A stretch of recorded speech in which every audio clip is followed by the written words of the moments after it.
Hello, magandang araw po mga ka-neighbors at magandang araw po sa ating lahat. Ayan, for today, ipakita ko po sa inyo yung pinatuyo ko pong chili or sili sa aming likod bahay. From very natural fruit na kinuha ko doon sa puno namin. Ayan, patuyo po ako under the sun kasi summer ngayon, napaka-perfect po nung season para po sa pagpapatuyo ng sili, lalo na nga po at halo naman ang loob ng sili. So, napakadali niyang patuyuin. Ayan, kung maririnig nyo, talagang nagka-crack po siya sa sobrang pagkatuyo niya na very perfect po sa pagbabayo ko. Ayan, ginamit ko nga po dyan ay yung traditional na almirez na ni-restore ng husband ko one time. Medyo nasira kasi yung aking crusher. So ayan, nag-resort ako sa pagbabayo, pero naisip ko meron nga pala akong personal na blender na hindi naman masyadong ginagamit kasi yung blender na malaki ang karaniwang kong ginagamit kasi syempre mas maraming output. So maya-maya ayan, gamitin ko na siya. Siguro naman kapag nabanlian ko siya ng mainit na tubig, mawawala yung anghang na lasa niya at magagamit ko rin some other time. Pero for the meantime, para nga po maging perfect at maging even yung flakes ng ating chili flakes na gagawin, ay gamitin ko na po siya for the meantime. Ayan. Okay.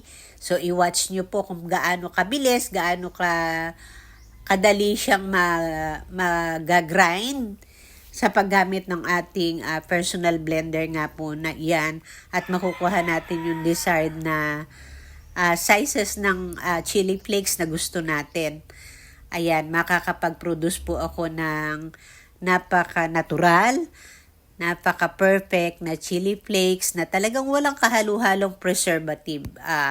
Purong-purong chili po yan at mapapagbigyan ko na talaga yung hilig ng family ko sa maanghang. Diyos ko, pag sila ay naglagay ng chili, ay talaga pong mapapasipol naman kayo. Ay ako kasi mahilig lang akong mag-prepare.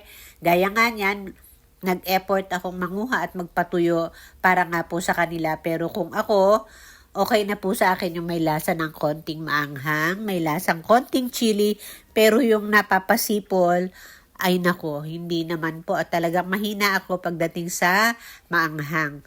Ayan. So, ayan, nakikita nyo na po yung aking nagawang chili flakes.